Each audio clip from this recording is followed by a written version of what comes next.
Herkese selamlar. Bugün büyük veri çağında yapabileceğiniz 3 mesleğe odaklanacağız arkadaşlar. Videoya başlamadan önce bu videoyu beğenip kanalımıza abone olarak bize destek olabilirsiniz. Böylece daha fazla insana ulaşıp konuyla ilgili gerek bölümünüz gerek diğer teknolojilerle ilgili pek çok yeni videoya ev sahipliği yapabiliriz. Şimdi videoya başlamadan önce bir başka aslında örnek göstermemiz gereken nokta bir dipnot eklemek gerekirse bizim buradaki amacımız arkadaşlar sizlere bir aslında fikir verebilmek. Yani burada sayacağımız her üç meslekte buradan görebilirsiniz. Bu mesleklerin her biri için yani mutlaka bunlara sahip olacaksınız ve işte şirketler mutlaka bunları arıyor gibi bir şeyden bahsetmek mümkün değil. Kaldı ki bunların bazıları evet bir ünvan olarak aranıyor şu anda. LinkedIn'de ya da işte Indeed gibi platformlarda aranıyor ama bunların sizin bölümünüzle ilgili ille de yapmanız gereken meslekler olduğunu iddia etmiyorum. Bizim buradaki önceliğimiz size geleceğin teknolojilerinde nasıl yer alabileceğinize dair aslında bir fikir verebilmek. Bunlar şu anda hani 2020'lerin dünyasında biraz daha böyle geçiyor. Bu ünvanlarla geçiyor. Ama belki bundan 5-6 sene sonra ya da 2030'ların başlarında bambaşka ünvanlarla da adlandırılabilir. Bizim buradaki önceliğimiz aslında size o fikir fırtınası yapma ortamını sunabilmek. Dolayısıyla burada sayacağımız her bir mesleğe ve bu mesleklerin tanımlarına biraz bu göze bakarsanız daha iyi olur. Şimdi gelelim ilk başlığa. İlk maddemiz, bu arada çok kısa biraz da büyük veri almak gerekiyor sanırım bu kapsamda. Sizlere tabii sonuçta büyük verinin içeriğine değineceksek, büyük verinin ne anlam ifade ettiğini ve niye heyecan verici olduğunu da çok kısa bahsetmek gerekebilir. Büyük veri arkadaşlar aslında şu anda dijital dünyada gördüğümüz o devasa bilgi yığınını oluşturan teknolojinin adı. Yani şu anda şöyle söyleyeyim, bunu galiba her slaytta bir şekilde söylüyorum. Ben bu kayda başlayalı aşağı yukarı 5-10 dakika oldu. Ve bu 5-10 dakika içerisinde muhtemelen çalıştığınız alanın, bölümün her bir alt dalında terabaytlarca veri üretildi. İşte buna aslında büyük veri adı veriliyor. Çünkü muhtemelen bu 5 dakikada üretilen veri önceki 150-200 yıl boyunca üretilmedi. Yani bir yanda 150 yıl boyunca üretilen veri, bilgi bir anda 5 dakika içinde üretilen bilgi. Dolayısıyla bu büyük verinin aslında oluşmasını sağlayan yegane unsur. Bu teknoloji dünyası. Ve öyle gözüküyor ki önümüzdeki her birkaç dakikada bir bu rekor kırılıyor. Ve kırılmaya devam edilecek. Hatta geçenlerde yine klasik şöyle bir şey okumuştum. İşte son bir senede üretilen veri miktarı tarih boyunca üretilen veri miktarına eşit. Dolayısıyla bu çapta büyük veri oluşturulurken birilerinin de bunları ayrıştırması gerekiyor. Yine bizim hep vurguladığımız şöyle bir şey var. Bilginin kendisinden daha değerli olan o bilgiyi sınıflandırıp pazarlayabilmek. İşte büyük veri aslında bize bu konuda kapı açan platformlardan, teknolojilerden bir tanesi. Şimdi bunun ardından biraz konu başlıklarına gelelim. İlk mesleğimiz arkadaşlar veri anlamlandırıcısı. Ya aslında bu her üç meslekte muhtemelen her bölüm için geçerli meslekler. Siz bunu kendi bölümünüz için yapabilirsiniz. Bir başkası kendi bölümü için aynı şekilde yapabilir. Ama sonuçta veri anlamlandırıcılarına her ünvanda, her daha doğrusu disiplinde ihtiyaç var. Peki ne yapıyor bu veri anlamlandırıcısı olarak çalışan kişiler? Arkadaşlar bu kişilerin en büyük özelliği az önce bahsettiğimiz o devasa veri yığını ayıklayabiliyor olmaları. Ama bu kişileri şey gibi düşünün yani biraz daha böyle büyük veri sorumlusu. Aslında bir bilim insanı gibi düşünebilirsiniz. Buradaki insanların önceliği şey değil. Yani ben bu veriyi ayrıştırayım da buradan para kazanayım değil. Veri anlamlandırıcıları işin para kısmından çok da fazla odaklanmazlar.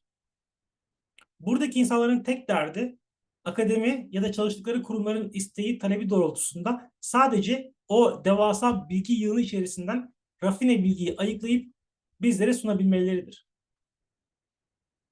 Bu kapsamda bize en büyük destek sağlayan unsurları aslında veri anlamlandırıcılarının o kaliteli bilgiyi, rafine bilgiyi araştırmaları. Peki hocam ben şu anda bu konu üzerine çalışmak istesem mesela ne yapabilirim? Kendimi nasıl geliştirebilirim? Burada yapmanız gereken arkadaşlar en önemli şey aslında şu anda bunun hazırlığını yapabilirsiniz.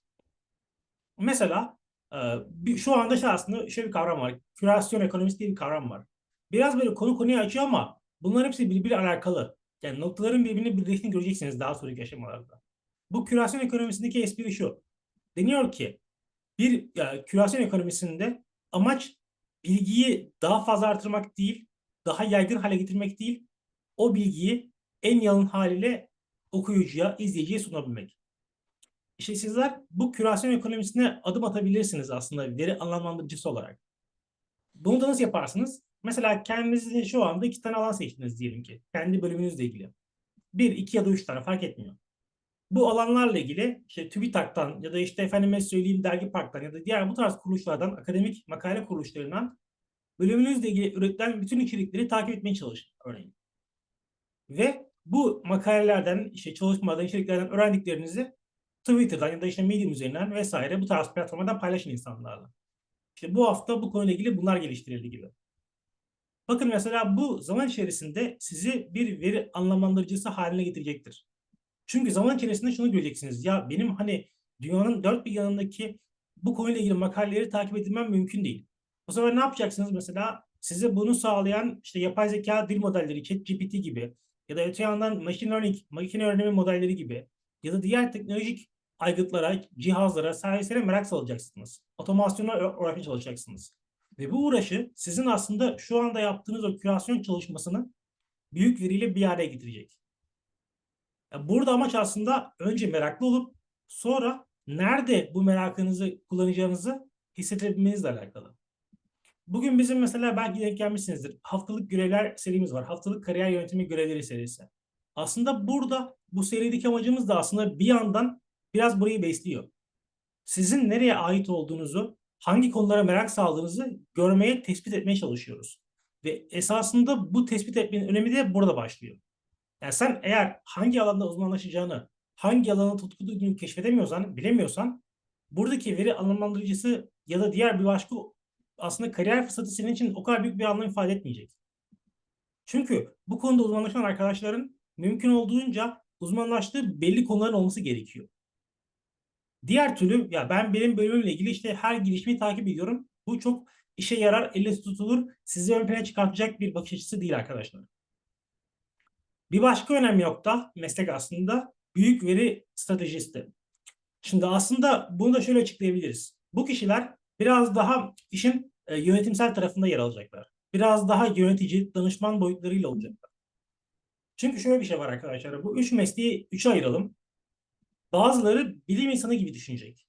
İlk kategoride olduğu gibi. Burada bahsettiğimiz gibi veri anlamlandırıcısında.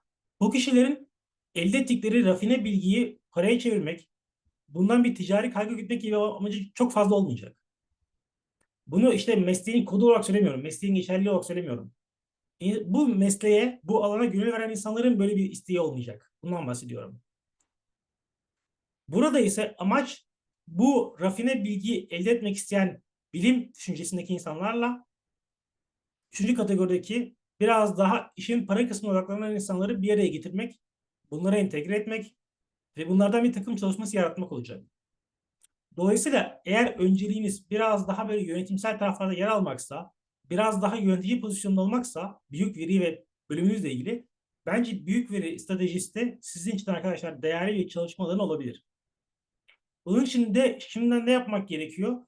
Bunun için arkadaşlar şimdiden sürekli olarak entegrasyon, işte işbirliği, rekaberlik bu gibi biraz daha aslında yönetim biliminin konularını merak salmanızı ben naçizane tavsiye ederim. Çünkü sadece işin tekniğine merak salarsanız, sadece işin tekniğiyle ilgilenirseniz bu sefer o işi bilen, o tekniği bilen insanları nasıl yöneteceğinizi bilmeniz çok zorlaşır. Ki bence aslında nispeten biraz daha kolay gibi gözükse de günümüz dünyasında yönetici yetiştirebilmek çok daha zor. Çünkü teknik uzmanlıkta insanlara belli şeyleri verip, belli işte input ve output da verip, belli girdi ve çıktıları sağlayıp, onları verip bu insanların gelişim evrelerini takip edebiliyorsunuz. Ama yöneticilikte pek de böyle bir şey değil. Çünkü oradaki insanların her biri farklı karakterlere, farklı düşüncelere, farklı bakış açılarına sahip. Dolayısıyla sizin o bütün bir kitleyi yönetebilecek yeteneklerinizin olması çok daha zor. Dolayısıyla bence eğer kendinizde bu yönü güçlü görüyorsanız daha böyle yönetici taraflarını vesaire bence büyük veriyle bölümünüzü nasıl birleştireceğinizi düşünüp bu konuda çalışan insanları yönetmeye, onları yönlendirmeye aslında daha doğru tabir, yeni jenerasyonun tabiriyle onları doğru yönlendirmeye teşvik ederseniz yine buradan da bir kariyer hikayesi çıkartabilirsiniz. Üçüncü ve son konu başlığımızsa, son meslek önerimizse veri entegrasyon danışmanı. Şimdi buradaki kişilerin önceliği ise arkadaşlar o rafine bilgiyi alıp bilim insanlarından tamamen aslında şirketler için nasıl bir anlam ifade edebilir? Şirketler işte gerek Google, Facebook gibi daha reklam odaklı şirketler olsun ya da işte diğer başka çalışmalar olsun, başka ürünler olsun. Buralarda nasıl konumlandırılabilir? Biraz arkadaşlar buraya odaklanacak bu arkadaşlar. Ve buradaki kişiler yine bunun bir kişisel düşünce olarak söyleyeyim. Kendilerine belli sektörler belirleyip mesela işte ya, donanım ürünleri, daha böyle tüketici elektronik ürünleri ya da efendime söyleyeyim işte sosyal medya platformları bu tarz ya da bulut servisleri mesela kendilerine net bir alan belirleyip büyük veri akışını oraya entegre eden kişiler olacaklar. Bunun için de şu anda yapmanız gereken şey kendinize net bir alan bulup ben bölümümle ilgili bilgileri, büyük veriyi buraya nasıl harmanlayabilirim? Yani büyük veri akışına bir bilgi havuzu topladım. Evet bunu sınıflandırdım. Ama mesela örnek veriyorum işte AWS, Amazon Web Services bunu nasıl kullanabilir?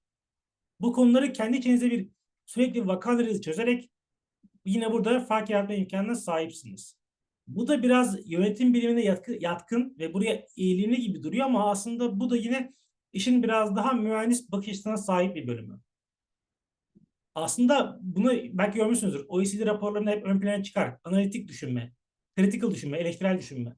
Bunlar esasında bu yüzden ön plana çıkıyor. Bütün raporlarda, yetenek setleri raporlarında. Çünkü geleceğin dünyasında sizin fark yaratabilmeniz için elde bazı bilgiler olacak ama bunu ileri taşıyacak olan aslında tamamen sizin kendi içsel deneyimleriniz, kişisel deneyimleriniz ve tecrübeleriniz olacak. Dolayısıyla bu noktada veri entegrasyon danışmanı tıpkı birinci maddede söylediğimizin biraz zıttı ama öte yandan bir takım arkadaşı olarak onların verdiği bilgileri bir üst aşamaya çıkartıp bunu şirketler için anlamlı, değerli hale getirmek olacak.